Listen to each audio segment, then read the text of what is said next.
SSC द्वारा आयोजित परीक्षाओं को लेकर वित्त मंत्री ओपी चौधरी ने कहा कि टेक्नोलॉजी के जरिए पूरे सिस्टम में पारदर्शिता लाने के लिए ये सरकार प्रतिबद्ध है। मंत्री ओपी चौधरी ने कहा कि पारदर्शिता हेतु पीएससी को सॉफ्टवेयर, कंसल्टेंसी व मैन पावर जैसी जरूरतों के लिए किसी प्रकार की कमी नहीं आने दी जाएगी।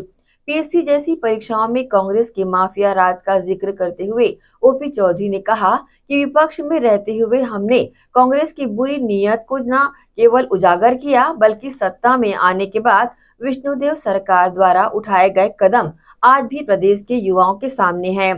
पीएससी के नतीजों से युवा भाई बहन संतुष्ट है, ये मेरे लिए भी आत्मिक संतुष्टि है।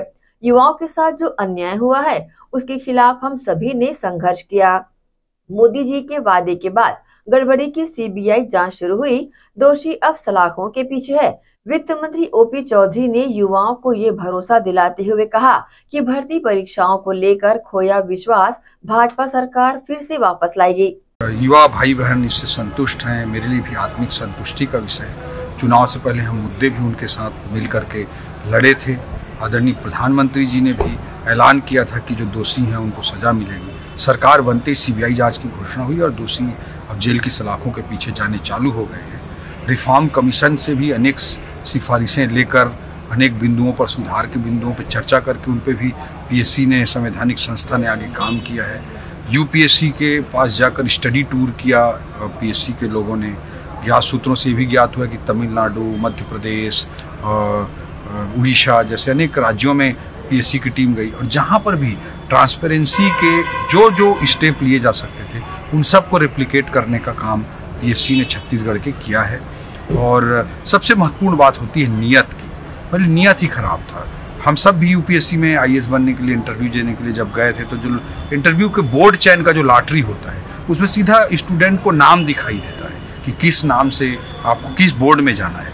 यहाँ पे केवल औपचारिकता की जाती थी, पहले से फिक्स रहता था कांग्रेस की सरकार के माफिया राज के समय में, सोनवानी के समय में, कि कौन किस बोर्ड में किसको जाना है, ये पहले से फिक्स रहता था। उसमें ट्रांसपेरेंसी नहीं बरती जाती थी। इस बार मैंने युवा भाई बहनों से चर्चा की, उन्होंने भी बताया कि पूरी ट्रांसपेरेंसी थी, किसका बोर्ड कहाँ मिल रहा, पूरा लॉटरी से डिसाइड हो रहा था। सबसे बड़ा रिफॉर्म जैसे कि मेरे को पता चला है कि आंसर चेकिंग में हुआ है। मेंस के आंसर चेकिंग में पहले होता था कि एक ही प्रकार के आंसर अनेक युवा लिखे हों, किसी को 4 नंबर मिल रहा है, किसी को 8 नंबर मिल रहा है। जिसको सेलेक्ट करना है इनको उसको 8 नंबर दे देते, जिसको सेलेक्ट नहीं करना है उसको 0 भी दे देते थे। इस तरह की स्थिति बनती थी।